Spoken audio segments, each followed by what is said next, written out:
I go on tangents. All right. Welcome back to Snatches and Scotch. This is episode number 8, and we're here with Joyanne Cooper, games athlete. She went to the games this year as a master, and she kicked ass. We know Joyanne because she's a local competitor. She's like a local CrossFit hero now. Everyone loves her. Wow. No pressure. No pressure. All right, so we're just here talking about like gaming experience, you as an athlete, what you have to go through to get to that level. Hell and back. Yeah, hell and back, that's for sure. So yeah, why don't you tell us a little bit about yourself, and then maybe about how you got into CrossFit and how you went to the games. Oh wow, okay. Yeah. So that's a 2.5-year story. Oh. So yeah, I'm 45 years old, and when I started CrossFit, it was in February of 2012. So I had just turned 43, and I just needed something. I was already at a regular global gym. I was actually teaching classes, some pump classes and some spinning classes on the side. I had a day job, and then in the evening and weekends I would teach some classes. It was fun and everything, but when you're an instructor teaching, you always are talking through your workout, and it's you're DJing, and you're always worried about music, and especially spin class. Yeah, it's just glorified DJing. But anyhow, it was a lot of fun, but you never really get to work out for yourself. So you have to talk through your whole workout, and it's not like you can, where at CrossFit you coach and then you go do your own workout, you have your own time. So I never really had my time at the gym. So I is this working out okay? Yeah. Do I do like that? Yeah, it's fine. So I went on a cruise actually with my husband, and somebody I guess saw me. This guy saw me. His name's Jackson from the US, and he's like, "Do you CrossFit?" And I'm like, "Do I cross what?" I'm like, "What is that?" And I thought maybe he was describing TRX or something else. You look fit. Yeah, he says your arms look like maybe you do CrossFit. And I said, "I never heard of it." So he tried to describe it to me because it's so hard to describe. Now I can appreciate that question. And I said no, and then we'd be on the beach or whatever, and he'd be walking on his hands, and he'd be doing all sorts of stuff. Awesome. Anyhow, I came home and I looked it up, and then I realized, hey, there's one right in Newmarket. So I seriously got off the ship, and it was the next day. I went and checked it out, and I signed up right away, unlimited membership, the whole works. I just loved it, and I haven't looked back. And at first, it was a quick but long journey.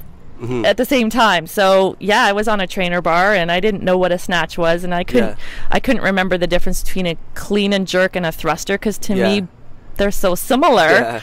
Right? And anyhow, it was I did Isabel at the empty or the 15-pound trainer bar with 2 10-pound weights maybe. And so I just loved it so much, and then I went 4 times a week, plus still teaching the classes. And I would then found myself teaching spinning and then whipping my butt over to CrossFit. I remember to do class. Cause we worked out like back in the day Newmarket, and you'd come from like a spinning class or something, or you'd leave the lifting class and run to. You have to get out of there because you have to go teach your spinning class. So and then I toned down on the global gym stuff, and I was already certified to teach TRX. So I continued to teach TRX in a physio clinic in Newmarket. So through Better Than Fit. So it's a physio group of people that have this kind of private little TRX group, and they do boot camp and stuff. So I just teach for them. I get really neat clients there because they're rehabbing. So it's kind of a different concept, but it's been really good. So I continued to do that, and that's pretty much the only thing I teach now on the side. But back to CrossFit. So I just I was joined in February and loved it. And then I remember Michelle at Newmarket asked me what I was doing. This was in August. What are you doing in September on whatever date it was? And I'm like, why? She's like, well, we're forming 2 teams and we need another female. I'm like, does it have to be an over 50 female or an over 40 female or something? She goes, no. Like, I couldn't believe she was asking me to be on a team. So it was just kind of that's. And actually, when I met her at CrossFit, she says, why do you want to do this? I said, because I want my time, and I don't want to teach this, and I don't want to compete. I just want to do CrossFit. And so, And now you went to the games. I have my level 1, and I've been to games. That's hilarious. So my first competition was 6 months in, too. So many people are like that. They're like, I never want to compete. I really want to. I just want to do it for fun. And then they do one competition. You're like, I want to compete again. What's the next one? Sign me up. Same with the guys over here. We're all very, very new here. So they none of them really competed. They're all new to CrossFit, so very intimidated by competition or anything like that. And we got them to like a local one in Newmarket, like the GTA one, whatever. Oh, GTA League, yeah. It's an easy competition. It's not it's friendly, it's fun. Yeah, you get to know the WODs in advance, so it's less intimidating. That's right. Yeah. So they all loved it. And then they did box battles, and again, really, really like, toned down, local, it's no pressure. Yeah. And they all loved it now. So they're all like making little pairs and teams and stuff. And it's pretty cool. Yeah, that's fun. Yeah, so the games. So big thing to realize is that she was a regular person who still am regular. Who did spin class, okay, and then she turned into a superhuman CrossFit person. I'm just kidding. So you went from spin class to CrossFit, and like you said, using a trainer bar, you weren't really lifting, you didn't know the lifts, and then all of a sudden, it was a 2-year journey, but anybody can do it. Yeah. Like, no matter where you start from, you might not get there as fast. Because let me tell you, this is one crazy lady. It's just your personality, right? You want to hit workouts hard. Yeah. You're not going to take a day off because unless it's in your program. I mean, you're not going to just take a day off from the gym. You're going to show up and work. Yeah. Right? So what I've noticed working out with her is that she goes as hard as possible. And, you got a coach, right? You're getting training on the side. No. Oh, you weren't doing personal training on the side? Nope. Or? I've never had I've had a little bit to work on some like technique way back, but that was before I thought I was going to games. Yeah. I just get help from people. People are just nice. Yeah, there you go. But like what I mean is you work hard. You don't just go to class and go home. Like you, she loves CrossFit. So anybody can do it, really, if you have that desire or that passion. Most people don't have what it takes, to be honest, because it's hard. It's hard work. It is hard work, but I love it, and that's the biggest thing. Like, so I did classes for a good 1.5 years, and that's all I did was a class a day, and I didn't stick around and do extra stuff. Yeah. And then our gym decided to start a competitive program or get a group of us that were doing local and events and stuff, and asked us if we wanted to be part of like our own group and follow a different program. So I started that in just September, like not even a year ago. Oh, wow. Yeah. So that's when pretty cool. Yeah, so that's when I started following the Outlaw to get stronger, and that worked. And you did get stronger. I did get stronger. Yeah. And I got very strong, but as I was telling you earlier, I got a little bit slow too, right? You got muscles in places you never had muscles before, and it doesn't make running very fast. I remember seeing you, I haven't seen you for a while, and then I saw you at one, like a competition or somewhere. Yeah. And I was like, holy shit, you got jacked. Like you put on at least looked like you put on like 15, 20 pounds of muscle, maybe not, but it looked like you put on quite a bit of muscle. And then I saw you again a few months later, and you're like, whoa, you got small again. Yeah. So talk to us a bit about like your training. So like you did the Outlaw. I did the Outlaw, and that was about an hour of lifting, which took about an 1.5 hours of time by the time you set up blocks and all that setup and take down and put your weights away and all that. So it's time consuming. Yeah. That part was. And then it was a Metcon at the end. And then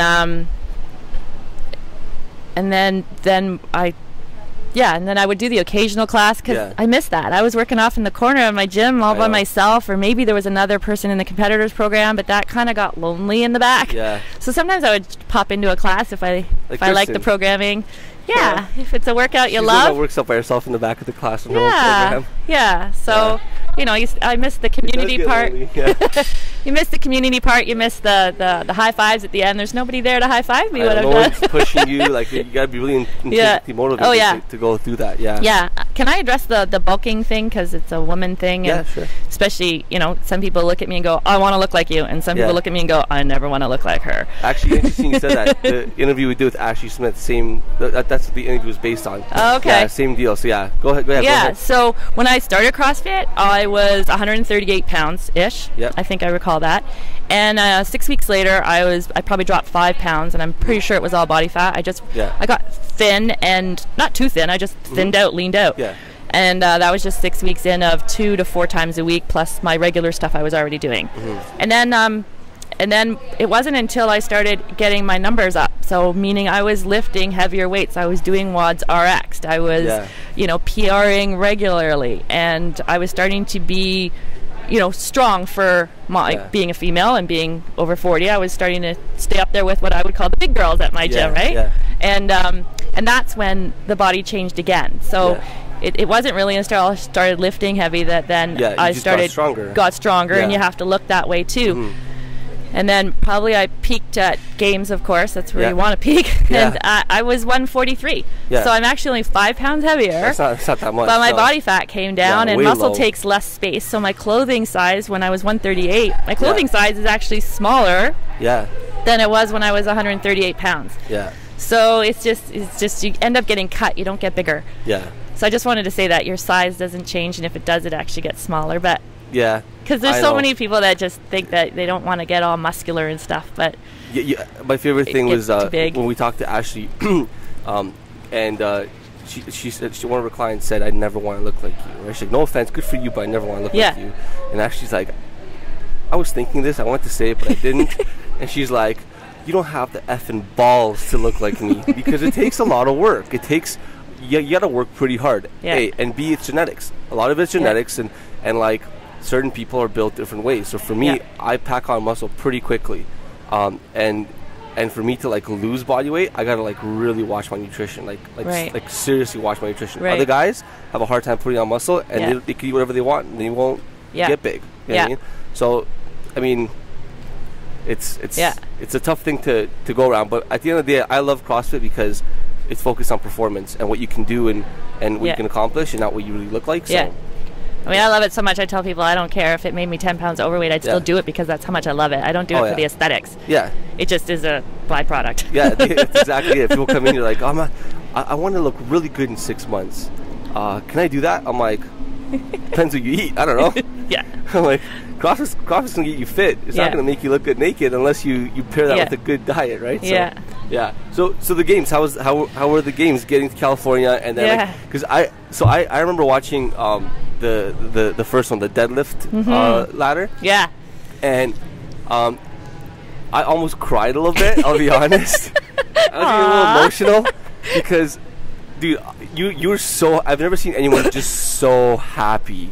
You looked so damn happy. Like, you're like lifting heavy weight, and then you're just waiting, and you're like shaking it out, and you have this big grin in your face. You're waving people in the crowd. It was awesome. Like, that's me. I was like, Joy, look how happy she is. It's so amazing. Well, when I arrived at Games, it's kind of so surreal. So I arrived in California on the Saturday. My first event wasn't until Tuesday morning. So I had Sunday we had to go get all our clothing and gear. That's what I'm wearing right now. And lots of shoes and so much stuff. And then so Tuesday was the first event, and I was pretty nervous in that. I didn't know what to expect, and I'd run into a couple of the athletes who talked to me when we were at the hotel picking up our gear, and a couple of people were really nice, and I only saw 2 that were in my group because there's only 20 of us, right? So then on the Tuesday when I arrived, it's kind of intimidating because there was 20 of us, 10 of us who'd been there before, and 10 of us who had not been there before. And so the 10 who had been there before kind of had a thing. They kind of knew each other, remembered each other from last year, and the rest of us are kind of like, what do we do? Where do we go? And you're watching your watch and making sure you're not going to miss your heat time and all this stuff. It was, you're just on edge. But the fact that it was a deadlift ladder as the first event was like a blessing for me because, first of all, it just kind of takes the edge off. All you had to do was lift a bar. And it was just kind of neat. But that running out the field, so they corral you, first of all. So you have to report in 15 minutes before you heat, and then they number you and tag you and stick you in a corral. So going in 20th after the qualifier, but essentially I ended up 17th because I guess 3 people in the top 20 didn't go, so then they pick alternates. So they had to pick 3 alternates. So I was 17th. So then they line you up actually so that the 20th and it was on the outside, and then the top people are in the middle, right? In the middle lanes. But for deadlift ladder, they put us in order of how we were. So that's why I was 4th, because I was 17th, and then the person who was in first place goes last. Right? Get an advantage. So anyhow, it was a little nerve-wracking there, and you don't. That's why that lady got an advantage. Damn it, It's okay. I really like. I remember. I was like, I saw you almost re-grip the bar on like. I did on the 3rd rep. On the 3rd rep, and I was like, no, that's gonna cost her.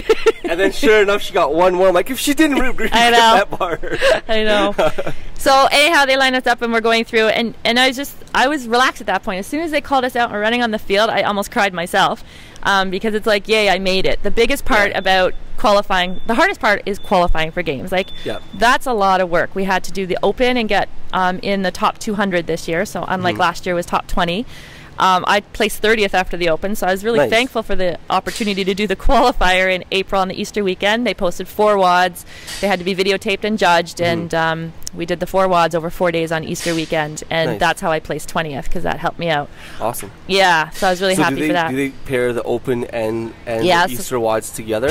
Yeah, so the Open, my score of 30th place, counted as 1 WOD, and then the 4, like 1 score, and then the 4 workouts on the Master Qualifier weekend, that's 4 more scores. Okay. Yeah. So I had a 30th, right? And then I had a 2nd from the clean. Nice. And then I had, a 37th and so on. Cool. So, so then I ended up in the 20th. And then they asked for the video, which was Amanda, the second workout. Yeah.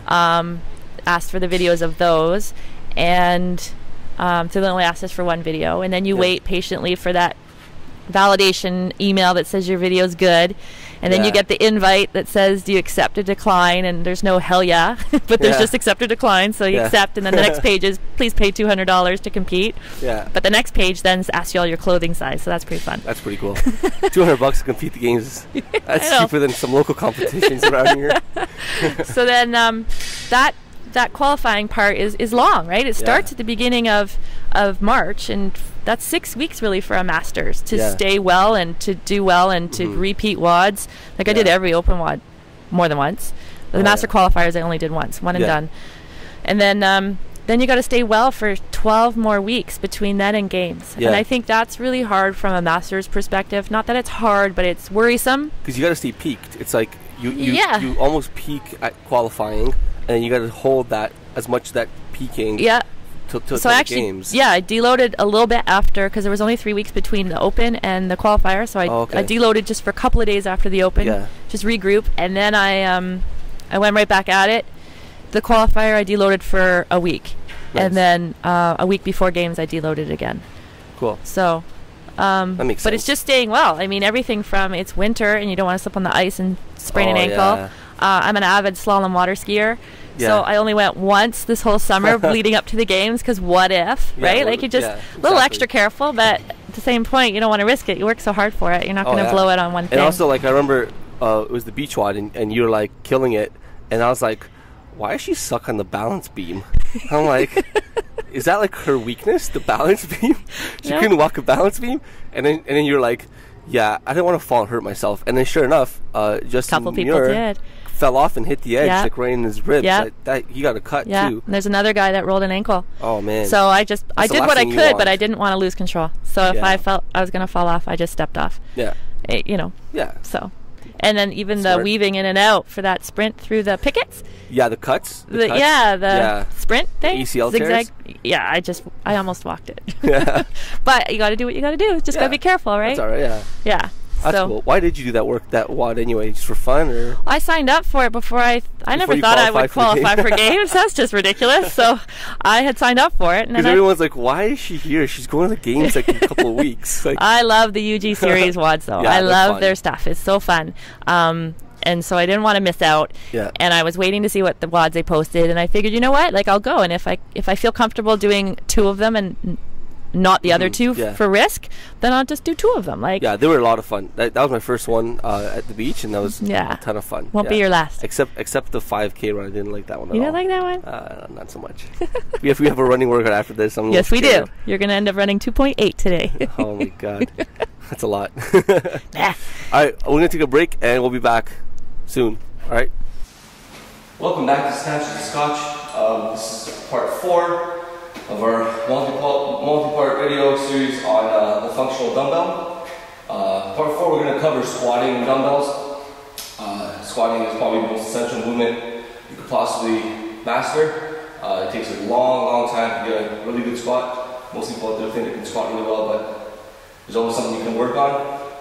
So, with the squatting series, basic squat with the dumbbell. See people kind of squatting here, the dumbbell. Kind of awkward because you can't really get into a really good position. You gotta get the dumbbells out, hold them through deltoids.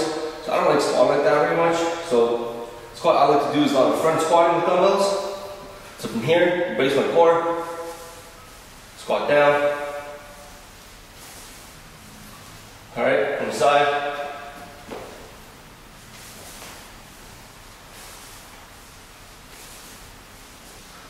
So notice I go just a little parallel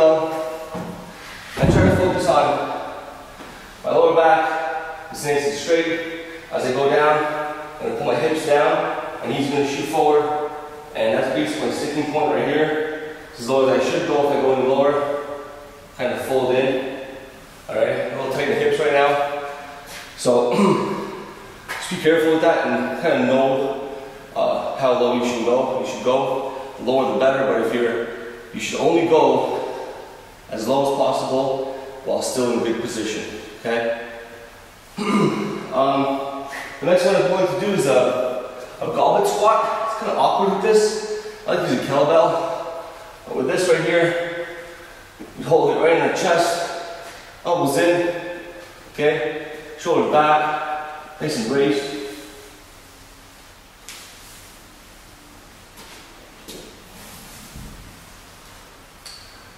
And the goblet squat's a great movement, okay?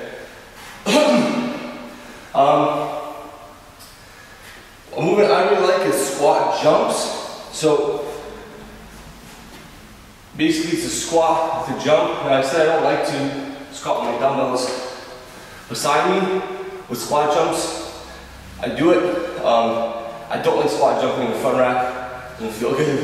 So from here, I squat down. Okay. Now when you land, really important that as you land, you absorb that squat and learn how to land properly. A lot of basketball players and soccer players get upper lower patellar tendinitis, which is right here, because they don't know how to land. They'll jump up really high, and they'll have a really abrupt, ugly landing. So the squat jumps develop some kind of explosive power, and also teaches you to land correctly, building those muscles that need to be engaged and activated during a nice soft landing, avoiding the impact on your knees. Right? The last one we're going to cover is the Bulgarian split squat. This one, I would not really do unless you're somewhat strong. Okay, so the Bulgarian split squat, one leg is elevated and the other leg's in front of us. We're going to go down and up. Okay, this is way too high for me right now. So with dumbbells, if I want to use the bench, it's a lot better. So just to demonstrate.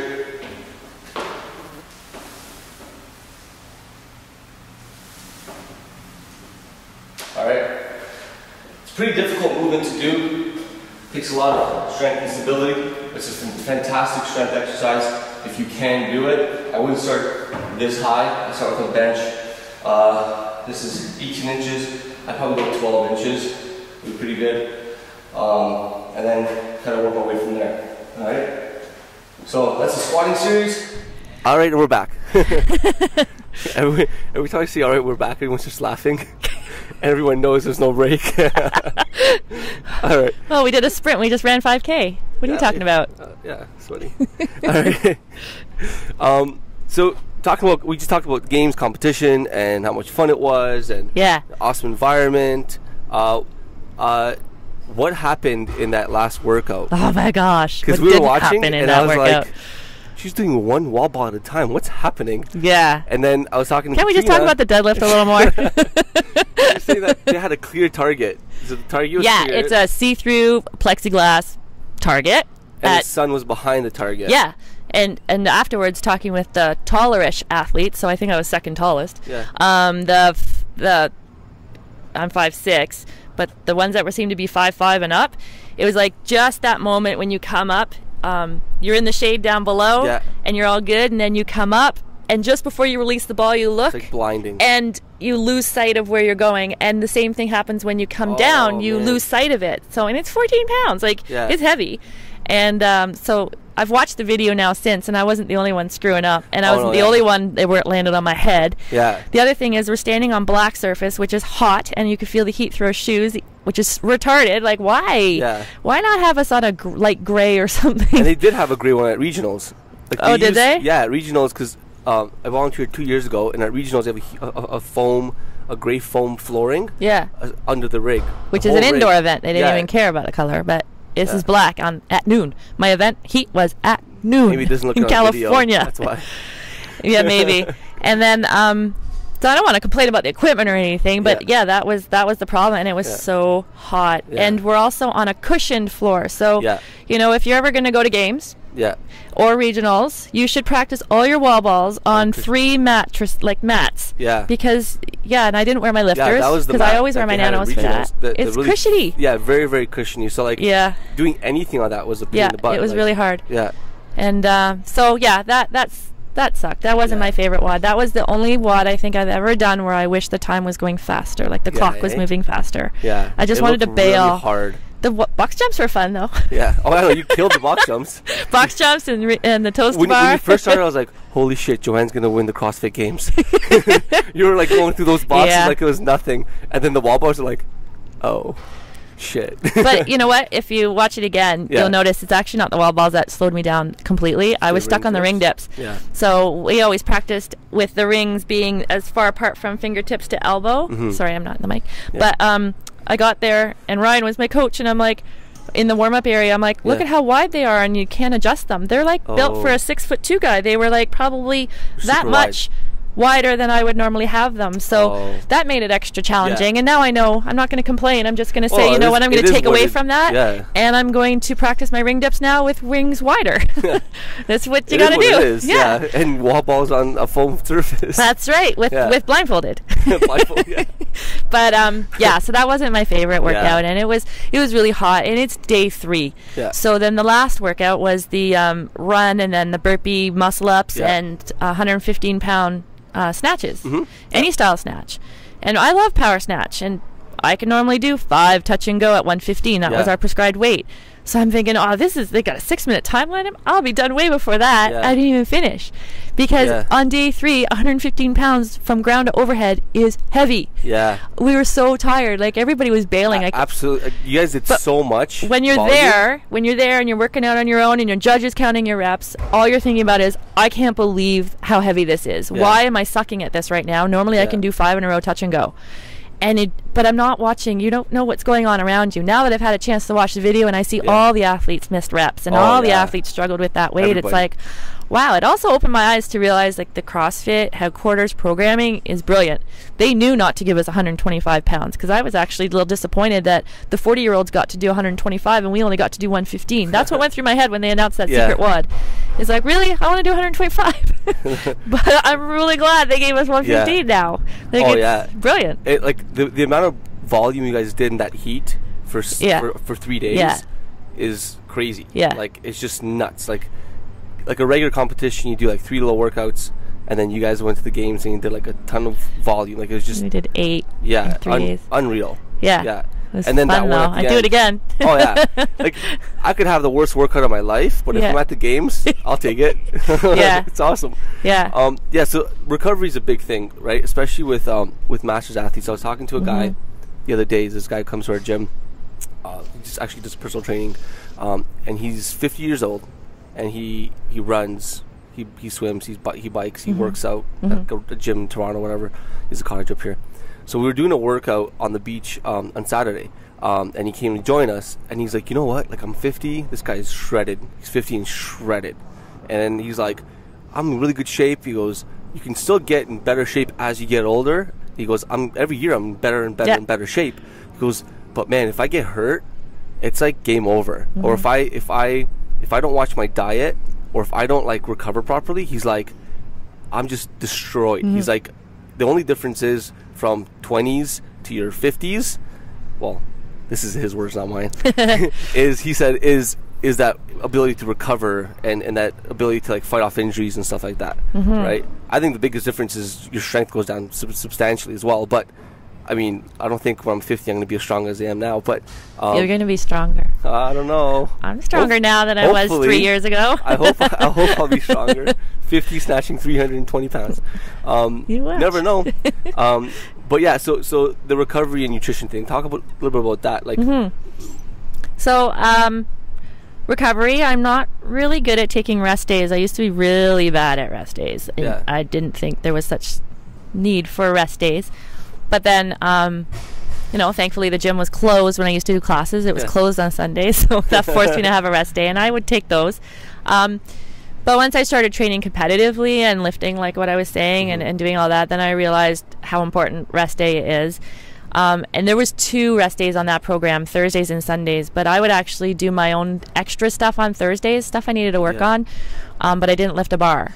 That's fine. Yeah, that's Thursdays good. I would do what I usually body weight stuff, ring dips, handstand push-ups, and any accessory work to help with those. Yeah. That's what kind of stuff I would do on a Thursday, or use it as a day if I happen to miss a day. Then that was my Thursday. But I always took rest days on Sunday. Yeah. I'm not really great at doing the mobility stuff after my workouts. I haven't been, but I've now started adding that. Yeah. I'm really noticing glute and hip tightness, and it'll wake me up in the middle of the night sometimes. So, but I find if I roll around on a foam roller and a lacrosse ball, then it's amazing. You just spend 5 minutes on that, and I have a sound sleep. That's awesome. Yeah. Yeah. So, from recovery, I'm pretty lucky. I want to touch wood right now. There it is. I have actually been injury-free for 2.5 years. Nice. I've had a stiff muscle or maybe a kink or something like that. Outlaw is like people are prone to injury in outlaw because the amount of volume in terms of weightlifting, like when you lift weights that much. Yeah. Like I know that when I did a weightlifting program, I didn't get injured, but everything just was so tight. Like everything was so tight, so everything sore. was in pain. Like my muscles had there was just pain all over my body. I didn't know what normal felt like anymore. But I didn't get injured per se. But I think a big part of that is listening to my body. So let's say I was supposed to do, a 3-rep heavy squat clean. Yeah. And maybe last week I was doing it at 175, and this week I think, I should be doing 180 this week, but I get to 165 and go, it's not happening today. And you just have to allow that to happen. That it's, if it's a 1-rep max, it's a 1-rep max for today. It's not always a PR. And so that's what's important, is listening to your body on that day. And I think that if you just don't have it, you just don't do it. And if it doesn't feel right, then just don't do it. 1 sec. All right, we're back. There we go. Technical difficulties. So we're talking about recovery, and that's like my kind of philosophy as well. I love that. Like, listen to your body and take it one day at a time, because some days you want to come in and just destroy it, and you feel really good, and go ahead and do it. But if you're trying to we both follow a program, right? So if my program says, okay, go heavier this week than last week, but I just feel beat up because high stress levels or something happened, and sleep, nutrition, whatever, I'm just not feeling it that day, then I'm not gonna go as heavy as I did last week. So today I was supposed to go and do like heavy snatches. I didn't do the heavy snatches. I was supposed to go and try 190 for 5 off of blocks. I was like, I'm just gonna go to like 175 and feel and move fast, right, and feel good. So I like that philosophy as well. So sometimes you also then take advantage of that. So instead of looking at, oh crap, I'm not doing the 190 today, then lower it to 175 and work on technique. Move fast. It's a huge opportunity to improve on something. That's right. And it'll come in a week or two. So when we talk about nutrition, what do you eat like? Because you look like you eat really well.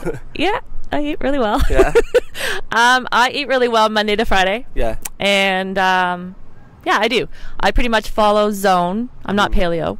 I tried paleo and I gained weight and didn't feel good. So I was probably not eating the right proportion of the stuff I was allowed to eat. So it's not up to blame paleo. It just didn't work for me. And I eat a lot of protein. So I did that bod pod thing and found out my body fat percentage a year ago, and then that way dipped you in water. No, they don't do it in water. It's the simulation of. So without putting you in water, they do it in a machine. That's much nicer. So then I found out that in order to, because when you're lifting a lot and watching what you eat, if I lose weight, I don't want to lose muscle mass. I don't want to lose anything really, but if I were to lose, I don't want to lose muscle mass. And so I realized I had to up my protein. I also had to up my fat. I pretty much doubled it so I wasn't getting enough. So zone works for me. Doubled it from what I was doing. So zone is a really nice balance. I don't get that highs and lows, sugar high rush, and I don't get the slumps at 3 o'clock. And and then weekends, I like wine, and I like it's summer. I like a beer here and there, and Sundays. all year long. Sundays are kind of like a cheat day. It usually works out to like a cheat afternoon dinner, that kind of thing. But I'm not super strict. And even leading up to games, I just did what I normally do. You just eat good quality food and and I still have wine on a Friday. You measure your food like in zone? No. Or you like kind of, you know what it should look like? Yeah. Kind of a good gauge of like a massive salad and a big chicken breast and a quarter of an avocado, and I'm good to go. Nice. Yeah. Did you measure it at first when you first started quite a bit? Or? No, I just kind of eyeballed it and ate like again, whatever you felt. But I recommend it, and I know, and if that wasn't enough, then 2 hours later I'm eating something else. But I do find that I was already eating well anyways. I mean, I had to for the hours I was keeping at the gym and at work. Yeah. But I wasn't eating enough. Once I started CrossFitting, I wasn't eating enough. Yeah. And so I learned that an apple by itself isn't going to do anything for me. Yeah. So, have a handful of almonds with it and a boiled egg. Yeah. So, and then that all of a sudden turns... I have like the honey and almond butter in the fridge, and I just take a big scoop every time I feel a little bit like I need something. But yeah, that's the biggest mistake people start is when they start CrossFit or any kind of strength and conditioning program, or even if they just go to the gym, they want to lose weight, so they stop eating, and then they work out. Stupid. Yeah, it's really dumb. And then they're starving at night and probably binge at night. And the worst part is, you eat crap at night when you get home, because everyone's done it. You guys know it's true. And you're prone to failure. You're gonna fail. It's guaranteed that you're gonna fail. So don't eat better food, up the intake, eat so you can feel really good, and then when you come in here, you should feel pretty strong and go pretty hard. So, But if you have a slice of pizza because you're at a work function or a party or whatever, don't beat yourself up over it. It's a slice of pizza for Pete's sake. You're not gonna... I still had that stuff. I don't know. For me, it works. I can have birthday cake and pizza and a glass of wine all on the same night, maybe, and I survived. Yeah, you're not gonna die. But my favorite thing to tell people is exactly what you said is you should be able to enjoy food. Yeah. There's no reason why you can't eat healthy and still enjoy what you eat. Yep. And if you want to eat something that's, quote unquote, really bad for you, then you should be able to make that decision consciously. The biggest problem is people eat that crap every day, all the time, and it's not even a conscious decision. It's just a habit that they develop. Yeah. So if you're going to eat well and then don't feel guilty about eating something like crap, eat it because you want it, but then have the power to make that decision consciously. You know what I mean? And then you'll be fine. Yeah. If I'm gonna have 3, 4, or 5 beers, I'm just gonna crush 5 beers. Yeah. But then I'm gonna feel it the next day when I come here. Yeah. So, yeah. All right. So to wrap it up, any advice for either people who want to start competing or masters athletes? Because a lot of great advice already. But if you had to tell people, a couple of things about competing, what would your advice be? About competing? Well, I would start with the master who's already at their own CrossFit box and, don't feel old. That's what I love about CrossFit too, is I train with 20 and 30-year-olds and I forget that I'm 45, and that's, they don't care that I'm 45. I'm 31 and we're going to do a workout after this and she's going to destroy me because I hate running. We're going to squat clean first. Okay, yeah, I'll do all that. And then, I guess what I'm saying is not to compare yourself to them, just realize you're doing it with them. Yeah. And so even if you have something scaled, it's dumbbell thrusters and your dumbbells are lighter, you're still doing exactly what the person next to you is doing. And so not to be intimidated by that, because in fact, actually, the person beside you is probably empowered that they're beside someone who's over 40 who's doing exactly what they're doing. And, it's I keep hearing now how inspiring it is. And you're like, oh, me? Yeah, it's just like, what? I'm just the girl in the corner over there working out. But, and from a competitive perspective, I think I wouldn't say competing is for everybody, because I think you either have a competitive nature-ish or not. But if you're thinking about it, just go and do it. UG Series has the Masters age division. The Overdose in January did a Masters age division. I think Element did a Masters age division, and so it's growing. So it was wonderful for me to be in California up against 19 Masters women, because normally when I compete there's 4. Really? Beachwad had the most ever.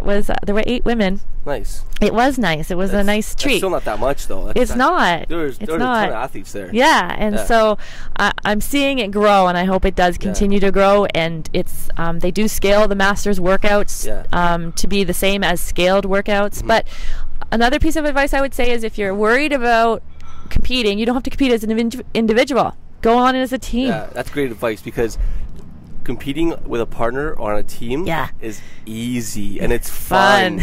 It's so much fun, and because there's no pressure, right? And you actually push yourself because you don't let your partner or your team down. So whereas by yourself, you're out there by yourself, and you're like, you're scared of failing, and that's great advice. So definitely, it's fun, and then you've got someone giving you strategizing tips, and you're usually assigned to something that you're good at, and then you feel more comfortable, you can break up the workout, and then you can go out on your own. Right? That's what happened to me. So that's awesome. Yeah. So, all right, we're going to wrap it up. All right. Thanks to Joyanne for being on here. If you like the episode, go to iTunes and give us a 5-star review. Go to snatchesandschotch.com. The website is actually up now, thanks to PTM Ideas. And you can see all the episodes online. And their videos, they're a little nicer. And anything you want to plug in? No. Thank you for having me. This was fun. And if you want to follow Joyanne, do you have like a Instagram? No. Like you're an athlete now, so you don't have no. You can't follow Joyanne. You can't follow me. You need to go to Newmarket and work out with her if you want to see her. So Newmarket Central. All right. Peace out. Joyanne Cooper here. I was called out by Sil from N6 CrossFit on the ALS Ice Bucket Challenge. So I'm here to do the challenge, and I'm nominating Sandra Cayley of Shooting Monsters, Perry Duty, and Lasse Silligren of 2x2 Strategies.